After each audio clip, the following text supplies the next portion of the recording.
Hello beautiful soul。哇，大話最近都俾人問咗5次定6次，點解會創會？個個都話好唔似你性格啊。其實係一班人創會由零開始，咁會 close 好多，一班人係一齊共同成長，同埋創會之後我先體驗到神奇嘅 buff 啦。一路以嚟我嘅工作諮詢又好啦，陪跑啦，多時候 marketing 啦，都係一個人做嘢嘅。但係咧，我發現咧，只要有聚會啦 ，even Zoom meeting 啦，其實佢哋嘅能量係會滋養到我啦。完咗會，完咗聚會咧，我翻去做翻自己嘅工作，其他人嘅 energy 咧係會讓我做自己嘅工作 passion project 又好，我都會更有能量去投入啦。咁對我嚟講呢件事咧係好神奇嘅。咁你就問我啊，咁點解會揀商會呢？過往我創業呢幾年以嚟呢，我都試過去好多嘅唔同活動啦、聚會啦，去曝光我自己啦，去人哋活動啊 networking， 但係有好多嘅 referral 呢，其實係嚟自商會。知道商會呢係我其中一個好強力嘅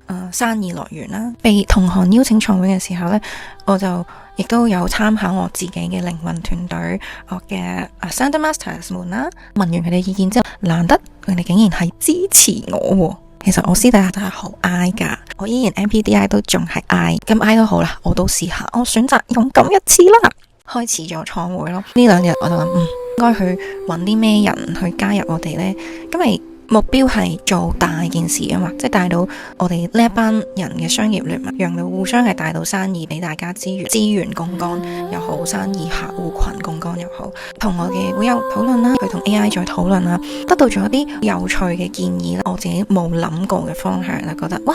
原來啲創造事業、創造合作、生意、創造金錢咁有趣。咁希望呢個 message 嚟呢，希望你哋願意選擇勇氣嘗試一啲新嘅機會啦，允許自己活出新嘅生命版本，亦都希望你放低阻住你前行嘅恐懼，迎接豐盛需要我哋去捉住機會，可能係一個突如其來嘅邀約啦、合作啦，或者係一啲新認識嘅夥伴。唔好因為猶豫咧，讓呢一啲新嘅能量大門咧流走。希望你相信咧，宇宙仲係透過最適合你嘅方式咧，將佢哋嘅禮物送到你面前。如果呢排有新嘅人、新嘅機會咧，入你嘅人生裏面咧，請你願意去剔宇宙俾你嘅橄欖枝。呢啲相遇咧，好可能係你嘅財務啦、人緣啦，無論係感情啦、事業上面多個領域豐收嘅契機，可能係未來合作，亦都可能係你未來成長嘅重要夥伴。如果你係尋求緊一班同你一齊行嘅同頻人啦，想喺自己嘅財富裏面、豐盛裏面、關係裏面、喺事業上面一齊成長、